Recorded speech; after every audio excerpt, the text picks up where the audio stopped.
Time to go to the Make It Right, Call Kyle Right hotline. As we are efforting Mary Kay, I did not see that the thing was still going on there. Oh, boy. Mary Kay's about to join us. Mary Kay's about to join us. Mary Kay's about to join us. Call her from a regular line if you can't call her from that line. Please. Are you going to say anything over there, or are you just going to leave me out here to die? He's not even paying attention to me. He has no idea what I'm even saying. Are you going to say a word? Please say something while we get Mary Kay on the show, please. I'm excited to have Mary Kay. I'm excited for her to listen in on a specific clip. Yes, let's hit this clip clip. That we have from, do you remember TJ Ward? Yes, I do. Was he a second-round draft pick for the Browns I believe back in the day? He was out of Oregon. Yes. Oh, yeah. Ladies and gentlemen, here's TJ Ward. With Skip Bayless. On the Arena Gridiron. Yeah, like Cleveland, dealing with the reporters and the media in Cleveland is misery. And every year they looking for a fresh start, no matter who it is and where they at. Are we miserable? We go to Mary Kay to answer that question. Hello, Mary Kay. Hey, guys. How you doing? We're doing wonderful. Are we miserable, Mary Kay? He's not talking about you, Mary Kay. He's talking about Zach Jackson and Jason Lloyd. He might very well be. Who knows Dan who Lobby. he's talking about? He's not talking about you. Dan Lobby was not here when TJ Ward was here. Mary Kay, thoughts? Well, first of all, I heard that clip earlier this morning. I was up listening to things and reading things earlier, and I ran across that, and I was like, what? It's just so funny because TJ Ward had a great relationship with the media here in Cleveland when he was here. He was treated very, very well. And I, for one, had a really, really nice relationship with TJ Ward, a good working relationship. Oh. So I was very surprised to hear him say that.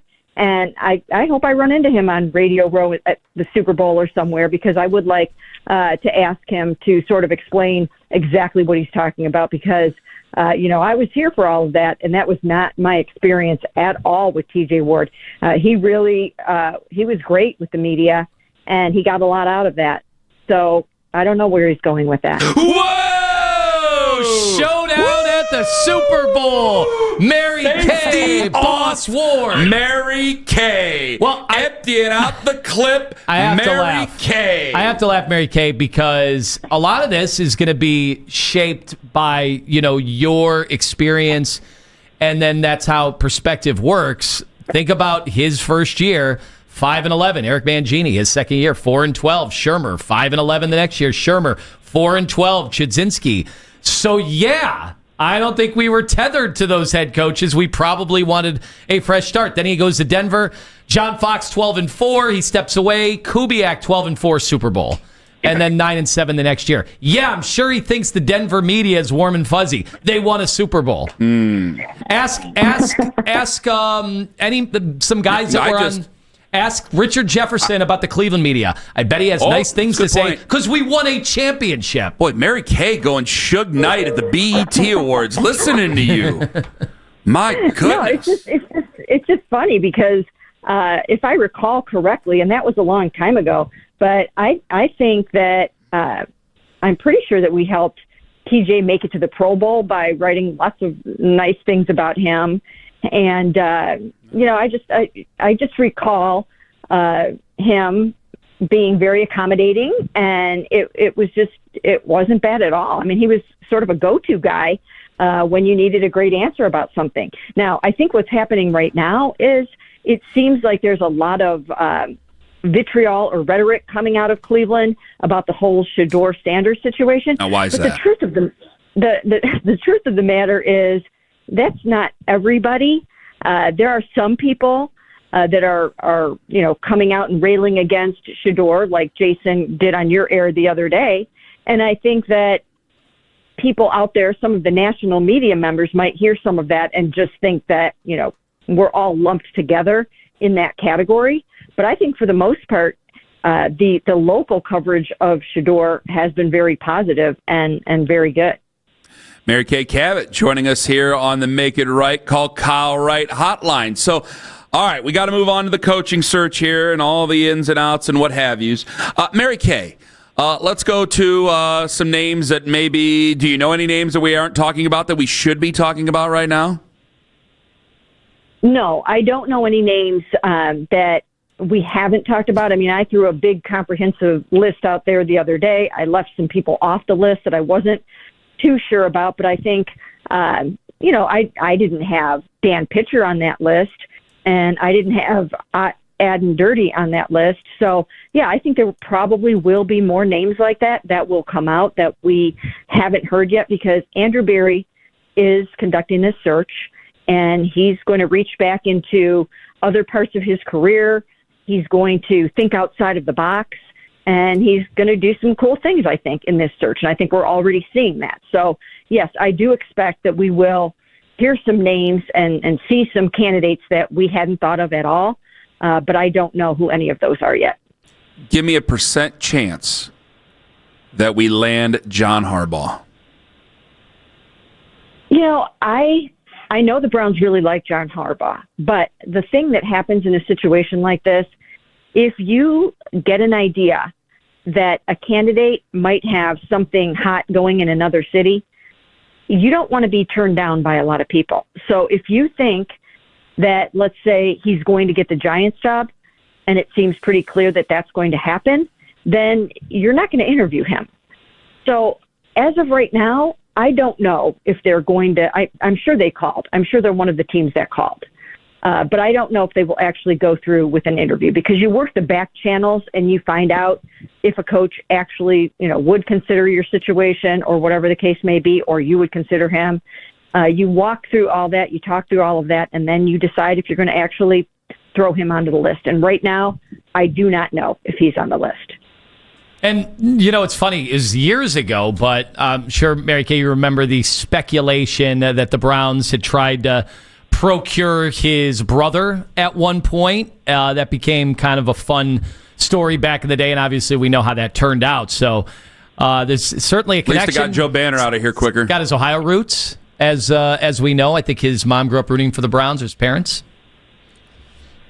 Oh, 100%. I mean, his parents went to the Browns game for their honeymoon the day after they got married. So his mom, Jackie, went to Shaw High School. They've got very deep roots in Cleveland. They grew up going to Browns games, and back then it was Indians, but, Guardians games, and their whole family are Browns fans. So they definitely have the connections and the ties here. But that's not going to determine where you end up. Yeah, this was his hometown team. But I don't know what he is going to do. Like I said, I think he's probably going to be a front runner for the Giants job and maybe a few other jobs. And it's interesting because he's going to be vying for jobs with Kevin Stefanski. Kevin was in New York yesterday talking to the Giants. Today he's talking to the Raiders. So I don't think John is going to interview until next week, but I'm sure there are teams that are saving a spot for him. All right, Mary Kay Cabot joining us. So you were the first to report, some of the Browns' prospective interviews today with the in-house candidates. Are these legitimate interviews, or is this kind of like the Greg Williams, what was it, Kenny, New Year's Day interview that hung over? Many didn't exactly that was just you, think Tom. like he was being given a shot. No, these are legitimate interviews. These are definitely legitimate interviews. And actually, we've heard so many people in the organization already extolling the virtues of Jim Schwartz and talking him up. We've heard players do it. We've heard Jimmy do it. We've heard Andrew. We've heard Kevin Stefanski in his last interview at the podium after the Bengals game. So everyone seems to be touting Jim Schwartz for the job. I know he really wants the job. And I think this is a very legitimate interview. I think the key here is going to be, how are you going to put the puzzle pieces together? If you want to keep Tommy Rees in the building, you might have to do it one way. If you want to make sure that you keep Jim Schwartz in the building, you might have to do it another way. So I think that's part of it.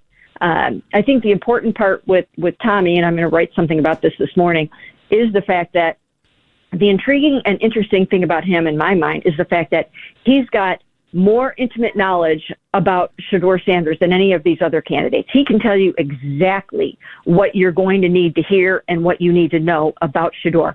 Can he be your guy, or is he not your guy? So that's the conversation that will have to be had today, in addition to everything else that you want to show you can bring to the table. He's got that inside intel on Shedeur. True or false, if Jim Schwartz is not the head coach, then he is gone and will not be the defensive coordinator next year? It's hard to say. It's hard to say because if you bring in, let's say you hire a Dan Pitcher, an offensive guy on that side of the ball, or even if you decide you're going to hire Tommy Rees because that's the only way you can keep him. If you do that, then one of those young guys is going to want somebody like Jim Schwartz on the other side of the ball.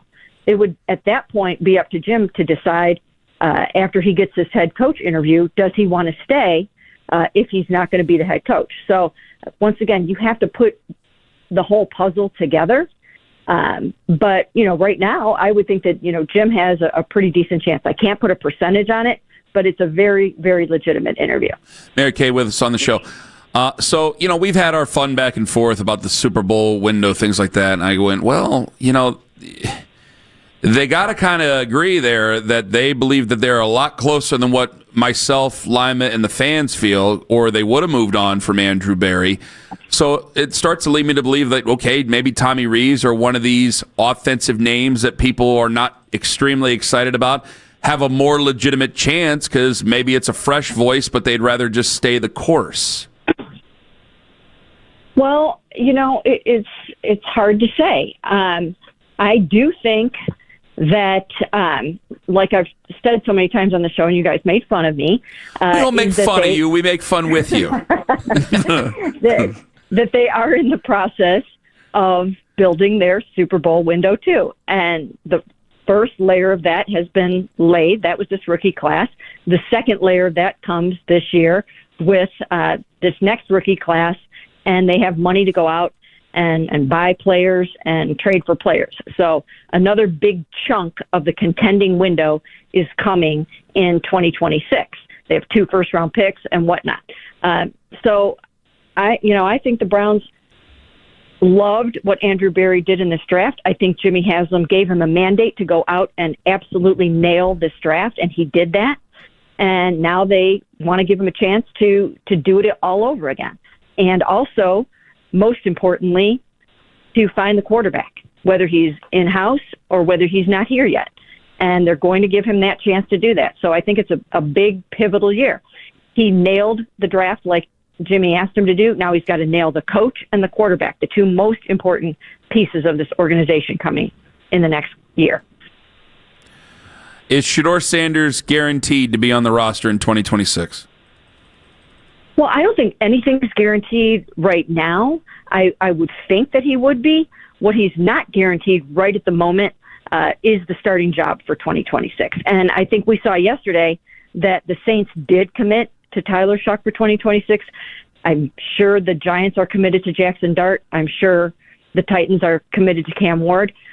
So of these rookie quarterbacks, at this moment in time, Shedeur is seemingly the only one that doesn't have that guarantee. But I think that's important right now. As you head into this coaching search, you don't want to have that coach painted into a corner and have him knowing that he has to start Shedeur Sanders in 2026. I think you want to be very open-minded about this, even though I know there's a lot of sentiment in that organization for Shedeur to be the starter in 2026.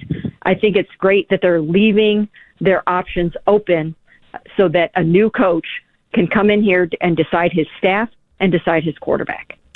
Mary Kay, one more question. What chances does Deshaun Watson have to start the season as starting quarterback in 2026? Well, again, I don't know if I can put a percentage on it, but if they decide that they want to draft a quarterback, then I think Deshaun's chances of starting the season increase a lot. Once again, the new head coach is going to have a lot of say in this matter. If he likes Deshaun and thinks that he gives the team the best chance to win in the early going, and they have a rookie to go along with him, then Deshaun will start some games. If not, then he'll probably be around as a mentor like he was this year. He was a good football mentor to those young quarterbacks. Even Bill Musgrave said he didn't know what they would have done without him. You need that kind of veteran presence in a quarterback room. So it's going to depend on who the head coach is, and it's also going to depend on who the young quarterback is. Is it Shedeur or is it a rookie? If it's Shedeur, I would think that he would start ahead of Deshaun Watson week 1. Okay. Mary Kay, we thank you very much for the time. All the very best to you and yours. Thank you again. Sounds good. Thanks, guys. Mary Kay Cabot.